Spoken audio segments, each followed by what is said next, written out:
LegCo to gazette 2 seat vacancies next week following the Youngspiration pair's disqualification. Taxi operators form their own fleet of vehicles offering quality taxi service. And evidence suggesting a lack of fuel in Colombia plane crash.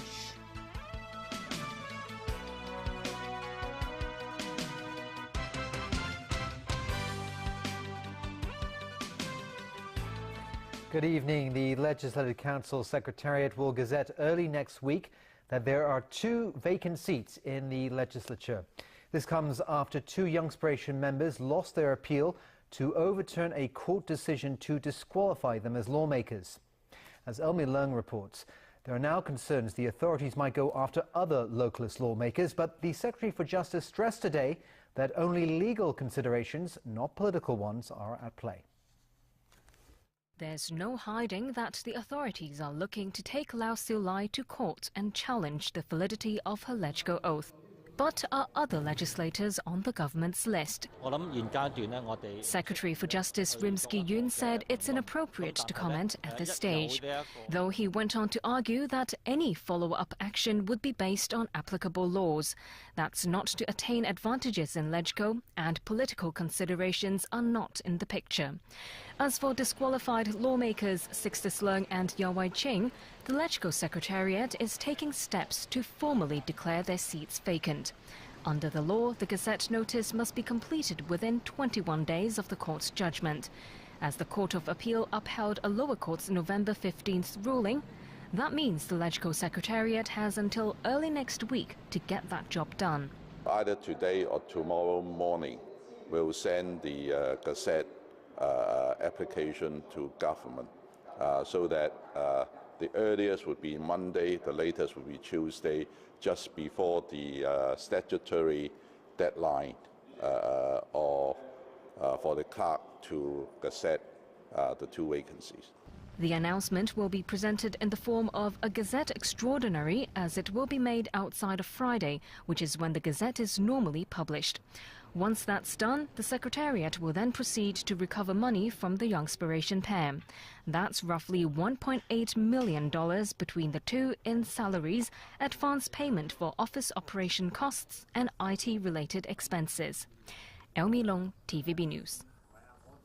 Chief Justice Geoffrey Ma today urged people not to just focus on their individual rights and liberties and have little regard for other people's rights. He warned that losing respect for others' points of view could breed intolerance. Caleb Leung has more. The Chief Justice of the Court of Final Appeal was today awarded an honorary doctorate by the Chinese University of Hong Kong. During his speech at the ceremony, Geoffrey Ma stressed that respect for other people's rights should be inherent in society. All too often, the emphasis by some people is only on their own individual rights and liberties, and little or no regard is paid to the rights and liberties of others who also live and work in the community. Of course, it must be acknowledged that sometimes different interests will pull in different directions, but there must still be respect for the point of view of others. Otherwise, intolerance begins to develop in a community.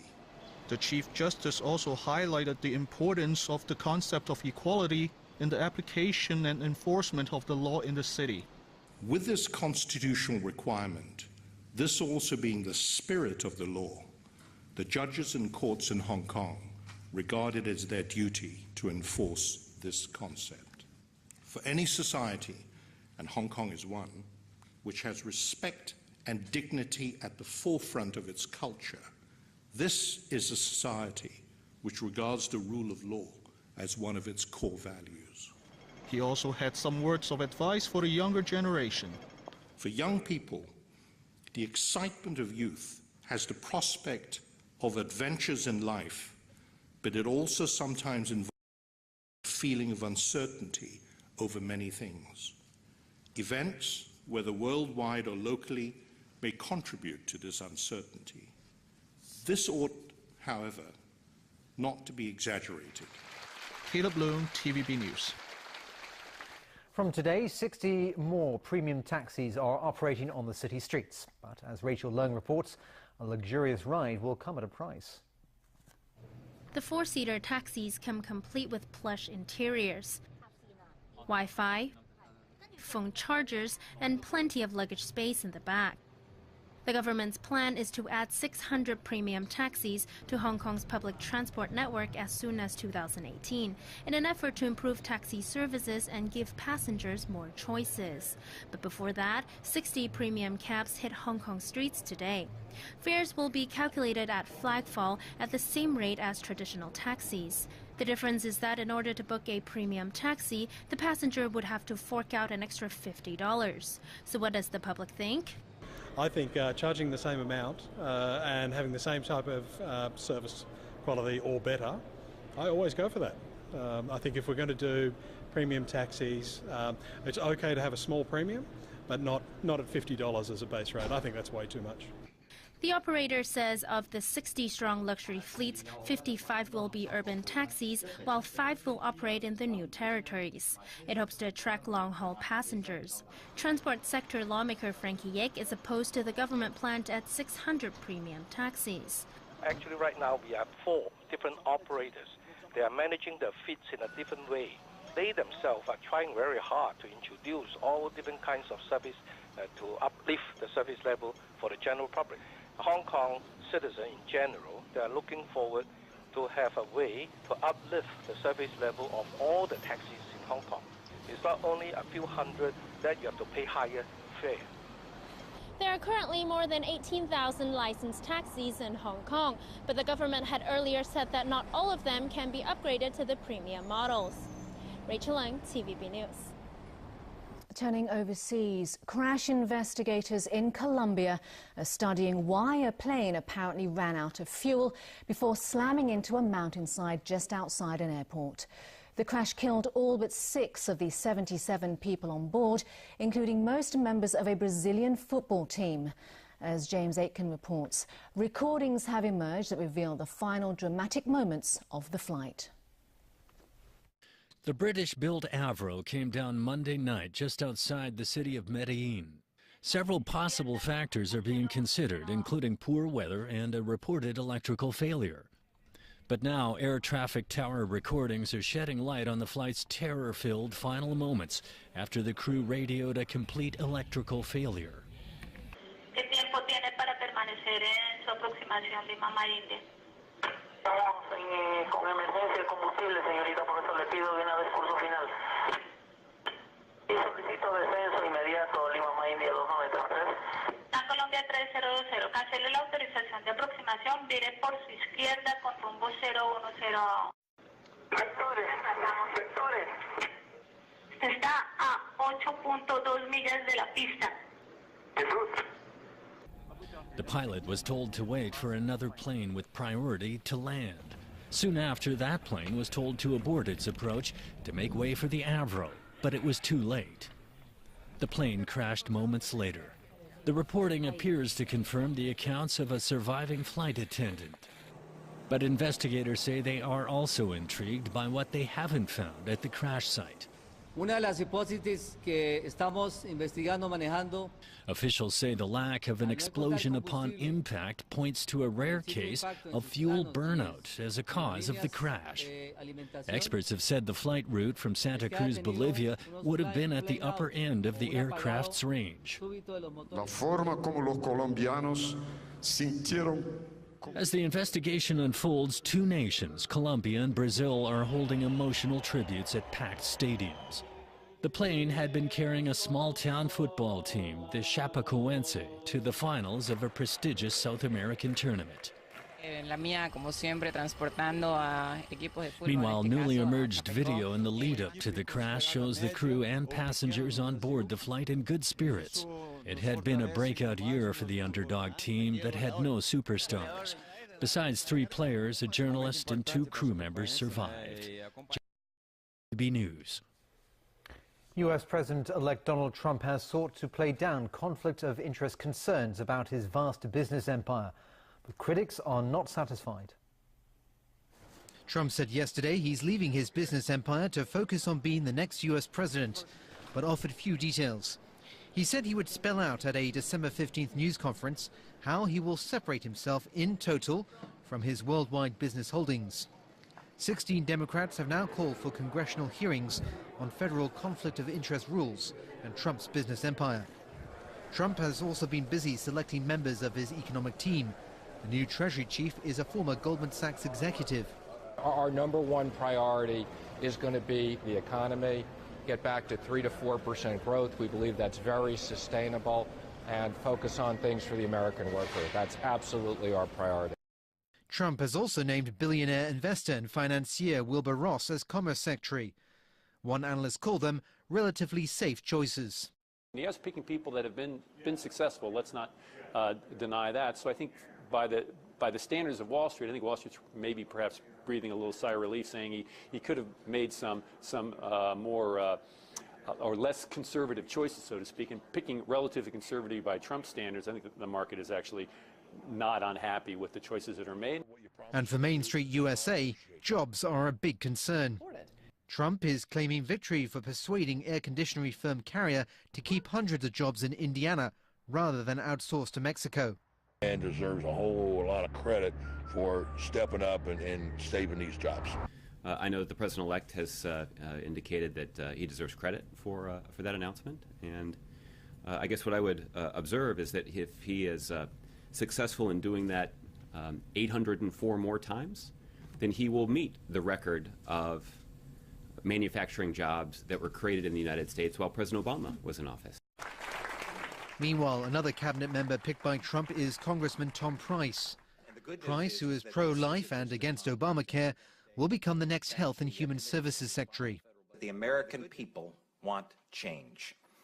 They want real change. The American people are fully aware that government as we know it is not working well, and they want to shake things up. As for the Democrats, Nancy Pelosi has held off challenger Tim Ryan to be re-elected House Minority Leader. Pelosi was earlier criticized that under her leadership, the party failed to reach out to working-class voters who backed Donald Trump on November the 8th. Where we can engage, we will. Where we need to oppose, we will. But nonetheless, this does afford an opportunity so that the congressional Democrats can go forward and remove all doubt that never again will we have an election where there's any doubt in anyone's mind where the Democrats are when it comes to America's working families. Leader Pelosi has been here a long time. She has a lot of friends. This is her caucus, clearly. But we had an opinion, and we wanted to make sure people heard it. South Korea says it will pursue further unilateral sanctions against rival North Korea. The announcement follows new United Nations Security Council sanctions in response to Pyongyang's latest nuclear test in September. The vote follows months of diplomatic wrangling over how best to respond to North Korea's repeated defiance of international sanctions and diplomatic pressure. The new sanctions target the country's hard currency revenues by capping coal and non-ferrous metal exports. 11 government officials are also targeted, as well as entities linked to the country's nuclear weapons program. The sanctions also crack down on the country's access to the international banking system. Seoul says that ignoring the UN resolution will only result in further difficulty and isolation for Pyongyang.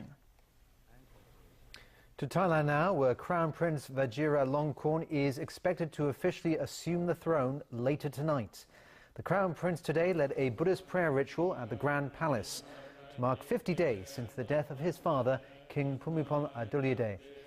He then meets with the head of the National Legislative Assembly, where he's expected to formally accept the Parliament's invitation to become king. That would complete the succession process, making the 64-year-old Crown Prince King Rama X, the 10th monarch in the Chakri dynasty that was founded back in 1782. His coronation will be held after the cremation of the body, which may not happen for another year. Still ahead in the news. OPEC agrees on its first oil output cuts since 2008. A grocery store owner fined $5,000 for giving customers free plastic bags. And in New York, a thief steals more than $1 million worth of gold flakes in broad daylight.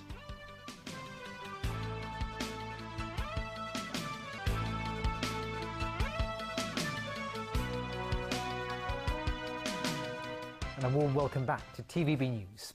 Oil has swept to a 6-week high after the Organization of the Petroleum Exporting Countries, or OPEC, agreed to cut crude output to clear a glut.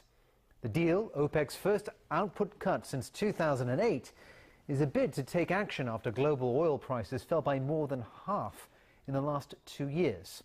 Non-OPEC Russia will also join output reductions for the first time in 15 years. The jump in oil prices is adding to inflation expectations in the United States. They were already rising on prospects that President-elect Donald Trump would adopt reflationary policies using a large fiscal stimulus. The government asked LegCo to provide meeting minutes and allow 5 of its staff members to testify in a criminal case against lawmaker Leung Kwok-hong. Non-establishment legislators call this white terror. Elmi Leung explains why. LegCo members spent much of today debating a request from the Department of Justice. Besides asking for 5 staff members of the LegCo Secretariat to testify, authorities also want 12 other documents. Among them, meeting minutes and official records of 4 LegCo oaths that Leung Kwok-hong took between 2004 and 2012. These materials would be used in a criminal case against the pan-democratic lawmaker. Leung faces 1 count of misconduct in public office for allegedly failing to declare to LegCo a $250,000 sum he accepted from Mark Simon in 2012. Simon is considered the right-hand man of outspoken tycoon Jimmy Lai. But the government's request was opposed by non-establishment lawmakers. Under the Legislative Council Powers and Privileges Ordinance, no member or officer shall give evidence on LegCo matters elsewhere without the Council's permission. If we lose this protection, it will have a chilling effect, and members will be deterred from speaking freely in the future. We should stop creating white terror. Don't use the excuse of freedom of speech to let off people who are suspected of receiving a bribe. In the end, Edward Yu's motion to reject the government's request was voted down. LegCo records show the legislature granted special leave to give evidence 8 times in the past. One involved the criminal case of former member Wong Yuk-man, who was given a 2-week prison term for hurling a glass at Chief Executive Leung Chun-ying in LegCo. Elmi Leung, TVB News. At Kwun Tong Magistracy today, a grocery store owner was fined $5,000 for failing to charge customers 50 cents for plastic shopping bags. It's the first criminal conviction of its kind since the plastic bag levy was introduced last year. The Environmental Protection Department had issued the shop owner with fixed penalty tickets for the same offence last December and February. The department decided to prosecute after officers found the store had again failed to comply with the requirement during an inspection in July. Local aviation chief Simon Lee says he's appointed 5 experts to join a panel to advise the Civil Aviation Department on the issues identified from a series of glitches with the new air traffic control system. Lee insists these glitches are slowly being ironed out. There will be some software changes to the flight data processors, so that when the flight data processor when they are doing the syncing synchronizations of data, at the same time they will also handle the data update of with the SDP, the surveillance data processor. In the early phases of the commissioning of the air traffic management system, we do expect issues which need to be optimized. However, we don't expect more issues coming up. Overseas again, New York police are searching for a man who swiped a 39-kilogram pail of gold flakes off an armoured truck. The heist, which happened 2 months ago, is worth an estimated $1.6 million. Investigators have released photos and video of the suspect, who was lingering near the truck at the time. Police say the culprit made his move when a guard briefly went to the truck's cab to retrieve his mobile phone. The video shows him walking away with some difficulty. Police say the thief lugged the loot up the street, taking an hour to complete what would normally be considered a 10-minute walk. He then hopped into a van and fled. All right, Tony, you got some footy? Yes, chess, though, wow. which is all set in New York, and it's the culmination of who won that actual Grand Championship. Norway's Magnus Carlsen has retained his World Chess Championship crown with a victory over Russian challenger Sergei Karjakin. The championship was deadlocked up until last weekend, and that forced the pair to play a series of tiebreakers yesterday to determine the winner. Carlsen made some bold, aggressive moves during the tiebreakers, capping 3 weeks of the World Chess Championship that was tied after 12 games, 10 draws and 1 win each. OK, it's checkmate from us. That's right, it is. That's the news. Thanks for watching. Thanks for watching. Bye-bye. Bye-bye.